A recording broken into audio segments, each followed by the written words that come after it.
অতিরিক্ত ভালোবাসা কখনো প্রকাশ করতে নেই, তখন সামনের মানুষটা অবহেলা শুরু করে। আমাদের পরিচয়টা শুরু হয় অনলাইন থেকে। আমি ওরে প্রথম মেসেজ দেই, আর আমার মেসেজ যাওয়ার সাথে সাথে সেও রিপ্লাই দেয়। আর এইভাবে কথা বলতে বলতে আমরা ভালোবেসে ফেলি একে অপরকে। আর এভাবেই আমাদের সম্পর্ক শুরু হয়। আমার বাসা সিলেট আর তার বাসা ময়মনসিংহ। আমাদের রোজ কথা হতো, এমনকি আমাকে অনলাইনে না পেলে সেও পাগল মতো হয়ে যেত। আর আমি ওরে এতটা ভালোবাসি যে যখন যা বলতো আমি তাই করতাম।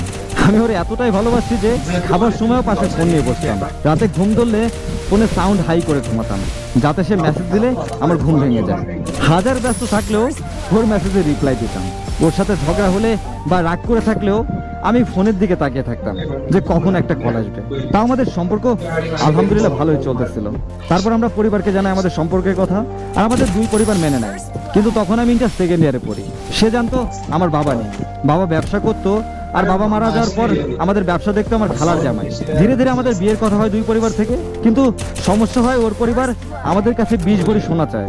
এই কথা শুনে আমার মা ওদেরকে বলে যে আমি দিতে পারবো, কিন্তু দেখেন এত টাকা এখন দিলে আমাদের ব্যবসার অনেক ক্ষতি হবে, যা পরবর্তীতে আমার ছেলের জন্য সমস্যা হবে। আর ছেলেকে ফ্রান্স পাঠাবো বলে পাসপোর্ট জমা দিচ্ছি, ওই জায়গায়ও তার অনেক টাকা লাগতেছে।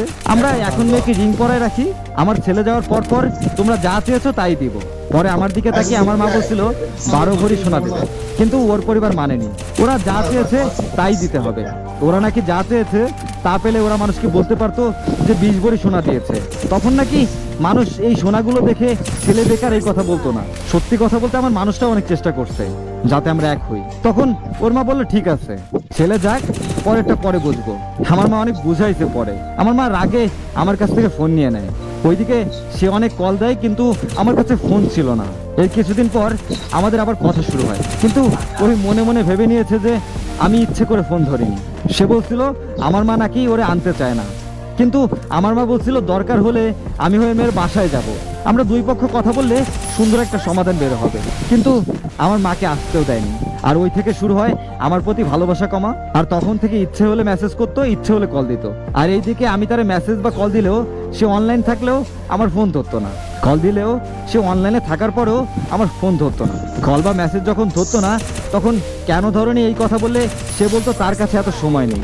আর এভাবে আমাদের ঝগড়া শুরু হয়। কিন্তু সত্যি কথা, তার একটা মেসেজের জন্য আমি 6-7 ঘন্টা অপেক্ষা করতাম। আমি বলছিলাম আমার উপর বিশ্বাস রাখতে পারো, আমি তোমায় রানী করে রাখবো। কিন্তু সে আমার ভালোবাসা বুঝতে পারেনি। হঠাৎ একদিন সে আমাকে বলেই ফেললো আমার জন্য তার ভালোবাসা কমতে শুরু হয়েছে।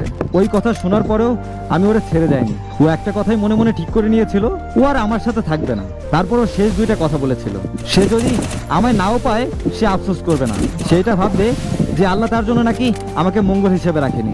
সে আরো একটা কথা বলেছিল আমি কেন এত মেসেজ বা কল দিই, আমি নাকি তার জীবনে গুরুত্বপূর্ণ মানুষ না। তখন আমি ভেবে নিয়েছি সে হয়তো আমায় ভুলে গিয়েছে, সে আমার থেকে মুক্তি চাচ্ছে। আর আমি তখন নিজে ওর সাথে যোগাযোগ বন্ধ করে দেই।